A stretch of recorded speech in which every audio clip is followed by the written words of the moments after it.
समय की बात है। मथुरा राज्य में उग्रसेन नाम का एक राजा था। उसने अपनी पुत्री देवकी का विवाह वासुदेव नाम के युवक से तय किया। देवकी का भाई कंस, जो कि बहुत ही क्रूर, दुष्ट और निर्दयी था, देवकी से अत्यंत प्रेम करता था। इसीलिए विवाह संपन्न होने के बाद कंस स्वयं उसको छोड़ने ससुराल गया। जब वह रथ में जा रहे थे, तब बीच रास्ते में उनको आकाशवाणी सुनाई दी। हे दुष्ट कंस, तूने इस धरती पर बहुत पाप किए हैं, इसलिए इस धरती पर से तेरे पाप नष्ट करने के लिए देवकी का 8वां पुत्र जन्म लेगा और वही तेरा विनाश करेगा। यह सुनकर कंस अत्यधिक भयभीत व क्रोधित हो गया। वह बीच रास्ते में से ही रथ को वापस मथुरा ले गया और देवकी और वासुदेव जी को बंदी गृह में डालकर बंदी बना दिया।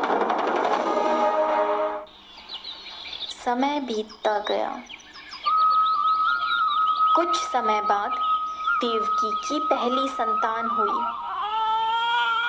जैसे ही कंस को इसकी सूचना मिली, कंस ने देवकी की संतान को मार दिया। यह उसके अत्याचार की शुरुआत थी। इस प्रकार कंस ने देवकी के 7 पुत्रों को उनके जन्म के तत्काल बाद ही हत्या कर दी। इससे वासुदेव और देवकी अत्यधिक दुखी थे।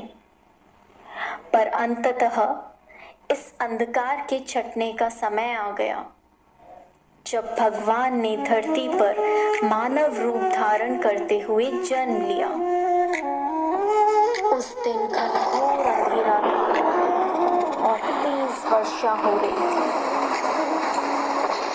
ऐसे लग्न में भगवान ने धरती पर देवकी की 8वीं संतान बनकर बालक रूप में जन्म लिया।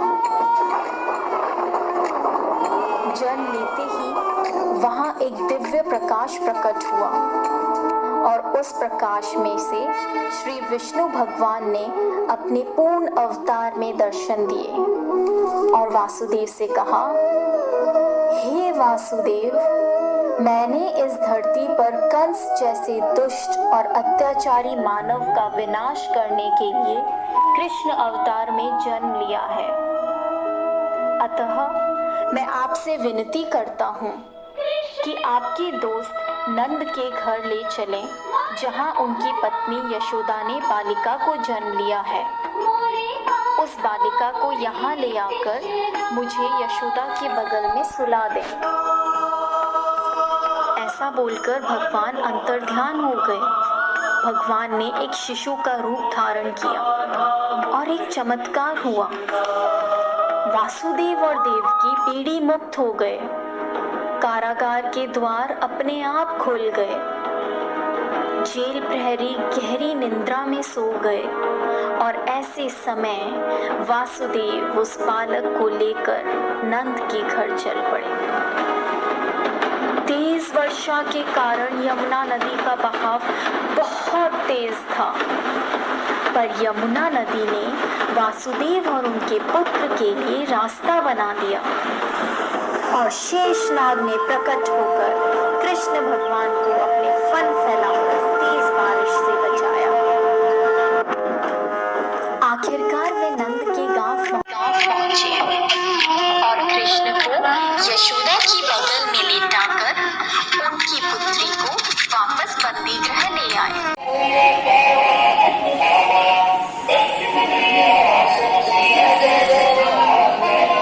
सर पे उठाए वासुदेव, कन्हैया जी को ले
पहुंचते ही बंदीगृह के दरवाजे स्वयं बंद हो गए। सारे जेल प्रहरी उस पुत्री के रोने की आवाज सुनकर जाग गए और कंस को सूचित किया। जब कंस को सूचना मिली कि वासुदेव जी की 8वीं संतान पुत्री हुई है, तो कंस उस पुत्री को मारने लगा। अचानक उसमें से एक दिव्य ज्योति के साथ मां शक्ति प्रकट हुई और उन्होंने कहा, हे मूर्ख कंस, निर्दोष शिशुओं की हत्या करने से तुम्हें कोई लाभ नहीं होगा। तुझे मारने वाला इस धरती पर जन्म ले चुका है। तेरा वध करने के लिए देवकी के 8वें पुत्र ने इस धरती पर जन्म ले लिया है और वही तेरा नाश करेगा। ऐसा कहकर वह दिव्य शक्ति लुप्त हो गई।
कृष्ण में तो थी पूरी दुनिया मगन, पर उनके जीवन में थी दो दीवानियां जिनको श्री कृष्ण से थी खूब लगन।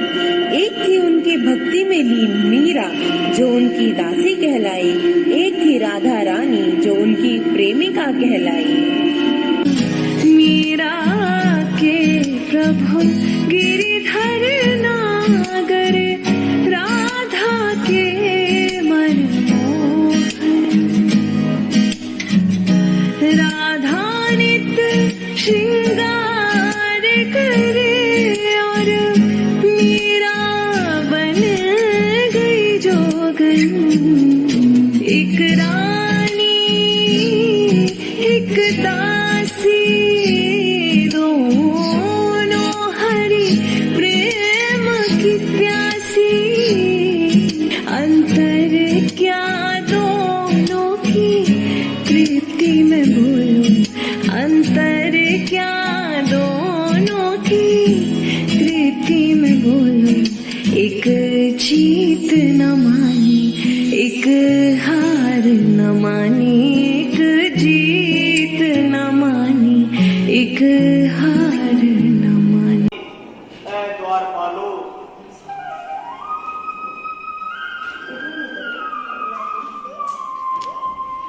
देखो देखो ये गरीबी का हाल।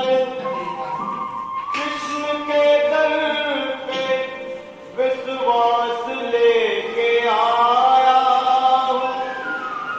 मेरे बचपन का यार है मेरा श्याम। यही सोच कर मैं आस करके आया हूँ।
बजैया